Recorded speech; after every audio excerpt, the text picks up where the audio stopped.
காலையில் பஸ் பயணத்தில் கண்டக்டர் எல்லாத்தையும் செக் பண்ணுறார். டிக்கெட் வாங்கிட்டீங்களா, டிக்கெட் வாங்கிட்டீங்களா, டிக்கெட் வாங்கிட்டீங்களான்னு சொல்லி. நம்ம பஸ்ஸில் பயணம் செல்ல வேண்டுமென்றால், ஒரு ரயிலில் பயணம் செய்ய வேண்டுமென்றால் டிக்கெட் கண்டிப்பாக வாங்க வேண்டும்.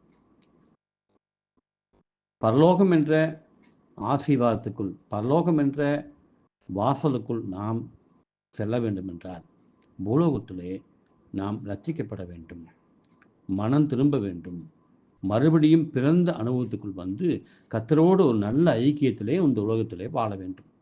எபிரேயர் 2:4 என்ன சொல்லுகிறது என்னவென்றால், இவ்வளவு பெரிதான ரட்சிப்பை குறித்து கவலை அற்றுப்போமானால் தண்டனைக்கு எப்படி தப்பித்துக் கொள்வோம் என்று சொல்லி. நீங்கள் ரட்சிக்கப்பட்டிருக்கிறீர்களா? தேவனோடு நடக்கிறீர்களா? தினமும் நாம் அதை தற்பரிசோதனை செய்து கொண்டே இருக்க வேண்டும்.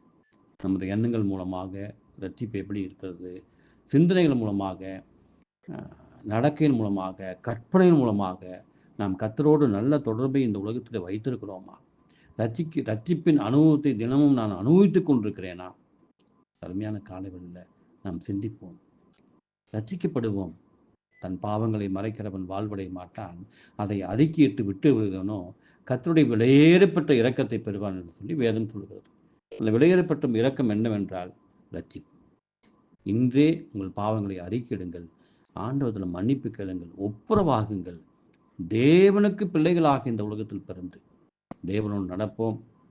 இன்று நான் மரித்தேன் என்றால் பரலோகத்துக்கு தயார் என்ற அடிப்படையிலே நான் நீண்ட காலம் வாழ வேண்டும் என்று நினைக்கிறேன். அது இரண்டாவது. ஆனால் ஒருவேளை கர்த்தர் இந்த நாளில், இந்த நிமிடத்தில் என் உயிரை எடுப்பாரானால், உயிரை இந்த உலகத்திலே நான் இந்த உலகத்தில் மதிப்பேனானால், அன்பானவர்களே, நான் பரலோகத்துக்கு செல்வேனா? சிந்தனை செய்வோமா? சிந்திப்போமா? செயல்படுவோமா? ரட்சிக்கப்படுவோமா? தேவனோடு நடப்போமா? கர்த்தர் உங்களை ஆசீர்வதிப்பாராக.